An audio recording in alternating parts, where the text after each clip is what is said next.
చాలా చక్కని విషయాలు. ముఖ్యంగా మోటివేషన్. యువరాజ్ క్లాస్లో కూర్చోకపోయి ఇద్దరు ఆడ కొట్టుకున్నాం, తర్వాత రాకుండా విన్నారు.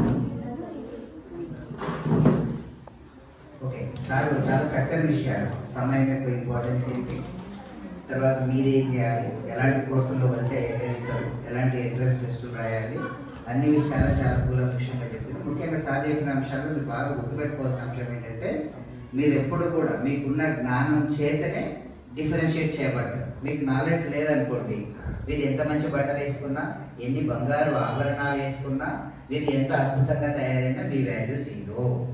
మీకు నాలెడ్జ్ ఉంటే మీరు ఎంత సింపుల్గా ఉన్నా మీ వాల్యూ హైగా ఉంటుంది. కాబట్టి ఆ విషయాన్ని చక్కగా గుర్తుపెట్టుకొని నిరంతరం జ్ఞాన సంపాదన కోసం ప్రయత్నించాలి. సాధ్యమైన విషయాలు జాగ్రత్తగా గమనించండి. మంచి మోటివేషన్ క్లాస్ ఇచ్చింది sir, thank you very much. మరి అందరు చెప్తున్నారు కానీ పీటీ సార్ గమని ఎవరు చెప్తున్నారు కదా, మరి అది కూడా ఒకటి ఉందనే విషయాన్ని ఇప్పుడు మీకు ఎవరు అవసరం లేదమ్మా. ఈ స్కూల్లో ఉన్న మమ్మల్ని ఒకసారి మీరు రివైండ్ చేసుకుంటే వాళ్ళు ఏమేమి సార్లు అయ్యారు, ఎట్లయితే వాళ్ళ జీవితం ఏంటి చూసుకుంటే మీకు ఒక అద్భుతమైన లైఫ్ పుస్తకం ఎక్స్పీరియన్సెస్తో మీ ముందర బాటలాగా ఉంటుంది. కాబట్టి అందుకే సార్ వాళ్ళు అందరినీ మాట్లాడించే ప్రయత్నం చేస్తూ ఉన్నాం.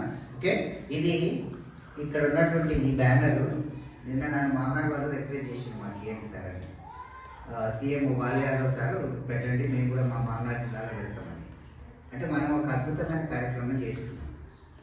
ఓకే, ఎవ్రీ ఇయర్ మీకు ఒక బాట చూపించి పంపించాలనేది. నేను హై స్కూల్లోకి వచ్చినప్పటి నుంచి ప్రతి సంవత్సరం కేవీఎన్ గైడెన్స్ మీద క్లాస్ ఇచ్చి పంపిస్తున్నాను పిల్లలు. కాబట్టి మీరు కూడా ముందరికి వెళ్ళిన తర్వాత ఇట్లా ఉంటుంది.